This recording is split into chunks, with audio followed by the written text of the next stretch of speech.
this is little Piper working at the park. She's quite nervous and she puts on the brakes.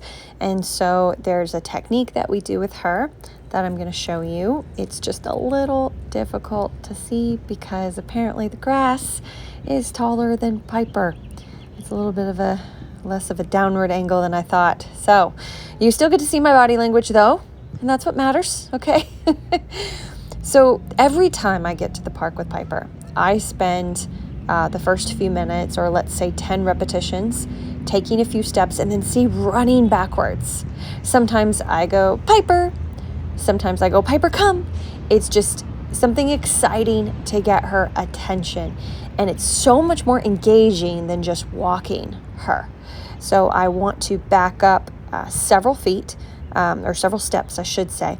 And again, it's just to really get her attention, especially if she alerts to something and gets nervous. She'll kind of freeze up, and that's always a good time for me to go, Piper, and move backwards. And I don't continue trying to do a walk or any turns or even stop and sit until she can do this. So it's a really, really great warm-up, gets the brain working, lets me know what kind of headspace she's in, because if she won't do this, then I know she's not going to walk nicely next to me and work through some of these scary challenges. So now I'm turning. Okay, so she's doing great. So now I'm switching it up. I say, let's go, turn, deliver food. Let's go, turn, deliver food. The goal here is to feed her right next to my leg. Technically, the seam of your pants is always ideal. And the dog doesn't really sit. You can do it in motion or you can pause, but the dog doesn't really need to sit. Now I'm having her sit. So there's a difference. There's a difference between let's go, turn, and food, and stop and sit, pause, good, pause, deliver food, pause, then let's go again. Okay, so there's a huge difference. She gets tangled up easily. That's what I was doing right there. So again, just to kind of reiterate, if I go, let's go, turn in food, which is going to be right here. Let's go, turn in food. It's easier with a directional change. You don't have to change direction, but you do want to do something to get the dog's attention. This is the easiest way. I could also make a more subtle turn, like a 90-degree turn, rather than a 180. I slowed this down even further because this is one of her freeze-ups, probably because the children would turn and look her direction. And I was able to just freeze and truly hold still. And then she snapped herself out of it. Truly within just a few seconds, I slowed this down. A lot of times I have to bend down and give food or not give food, but show her food by the seam of my pants to help unlock her out of it. But she did it without that this time. Now you see me doing the backing up again. That's because she locked up on me. So if she locks up on me, she's stressed out in some way. And this is the best way to re-engage her and get her in a groove and build her confidence up again. If I build her confidence, I build her tolerance up.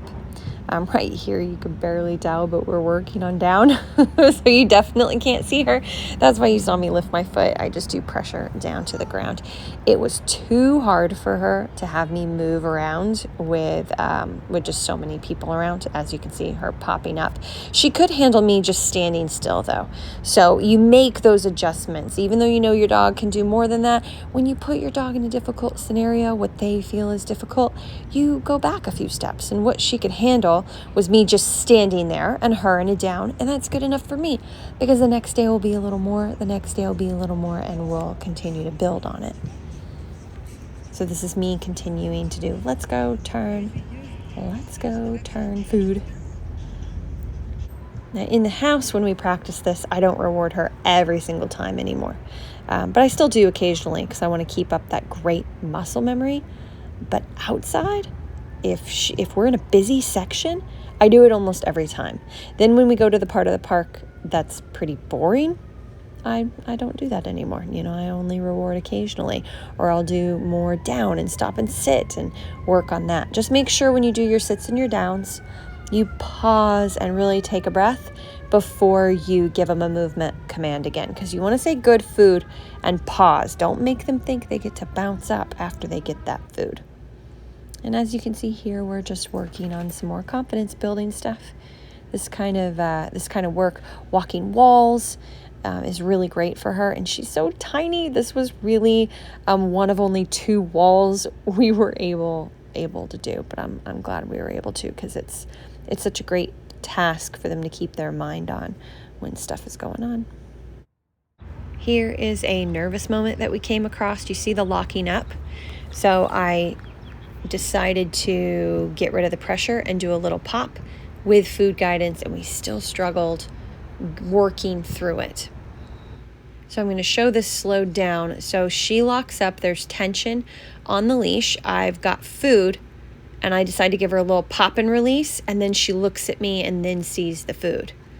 Good girl, but she's getting a lot of attention from this kid that I think is just actually walking towards her mom, who's right there. But she still struggled passing by. Now, I could have turned and backed up. For some reason, I didn't. I think I was trying to just work her through the moment like normal. But I let her look for a second, see loose leash, then look, tug and release. Tug and release. So I'm just kind of trying to give her the guidance to move through the moment, and then I can build her back up again with turning my back and moving backwards if I need to. But I really probably should have tried to turn and do it. I just thought that she could work through it, and she didn't. But again, this is all information for me. It's like, okay, next time I'm just going to turn and face you directly, try to back up and get you to take food.